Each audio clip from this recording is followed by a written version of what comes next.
Kama kawa, kama dawa. Karibu darasani tuendelee kusoma. Yaani kusoma lugha ya Kiswahili imekuwa tamu.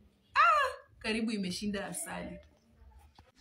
Hujambo lakini mimi hapa si jambo. Na tunaendelea kusoma. Ningependa kukuuliza, hii ni nini? Na hii je ni nini?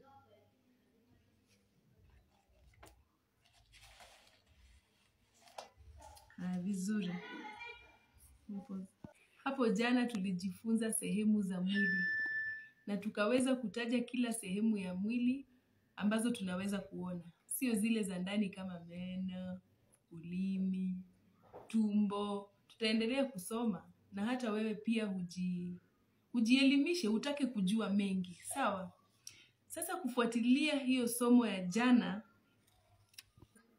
leo ningependa tujifunze umoja na wingi. Umoja na wingi. Plural, singular, plural. In other words, also known as one and many. Umoja, wingi. Nilianza kwa kukuuliza, hii ni nini? Hii hapa ni kalamu. Kalamu moja. Zikiwa mingi, bado ni kalamu. Hii hapa ni kitabu. Kitabu ikiwa moja, zikiwa mingi ni vitabu. Vitabu. Kitabu kimoja, vitabu vingi. Sehemu za mwili ambazo tulisoma hapo juzi na jana. Samahani, jana. Hiyo jana tulishikanisha na somo iliyotangulia ambayo ilikuwa ya tarakimu. Kwa hivyo tulikuwa tunajifunza sehemu za mwili na leo sasa kufuatilia hiyo tunataka kuangalia umoja kwa wingi. Tukitumia tu sehemu za mwili. Kumbuka nilikuuliza maswali kadhaa. Swali ya kwanza ilikuwa una vidole vingapi? Una vidole vingapi? Tazama kwenye video uangalie sentensi zile maswali ambazo nilikupa. Andika kila swali na jibu wake mwafaka.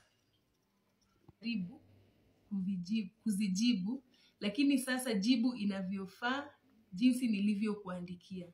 Kisha usome.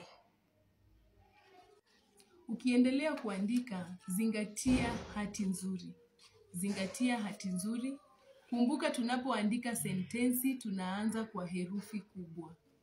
Sasa anza kuandika. Sentensi ya kwanza. Una vidole vingapi? Na uweke alama ya kiulizo. Question mark. Una vidole vingapi? Jibu 10. Je, kuna siku ngapi kwa wiki? Je, kuna siku ngapi kwa wiki? Jibu ni 7. Swali ya 3. Una mikono mingapi? Una mikono mingapi? Jibu ni 2. 2. Swali ya 4. Watu 5 wana miguu ngapi? Watu 5 wana miguu ngapi? Jibu ni 10. Una macho mangapi? Una macho mangapi? Jibu ni 2. Swali ya mwisho sijakuandikia jibu maana yake wewe ndiye unajua. Una rafiki wangapi? Una rafiki wangapi? Tulikomea hapo. Andika sentensi zote vizuri. Zingatia hati, good handwriting. Baada ya kuandika, uliza mzazi au wewe mwenyewe upige picha na unitumie. Niweze kuona jinsi ulivyopanga kazi yako. Tunajifunza sarufi. Umoja, wingi. Jicho. Likiwa moja ni jicho. Macho. Jicho, macho. Kisha tuna sikio. Sikio moja. Masikio. Mdomo. Mdomo. Yangu na yako pamoja, midomo. Midomo. Sawa? Mkono. Mkono. Mikono. Mikono. Mkono, mikono. Mguu. Mguu. Miguu. Miguu. Goti. Goti, magoti.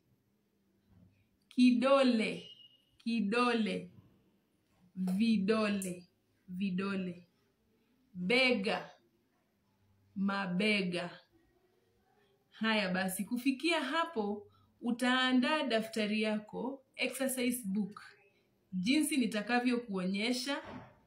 Kisha uandike sehemu za mwili kwa umoja na kwa wingi.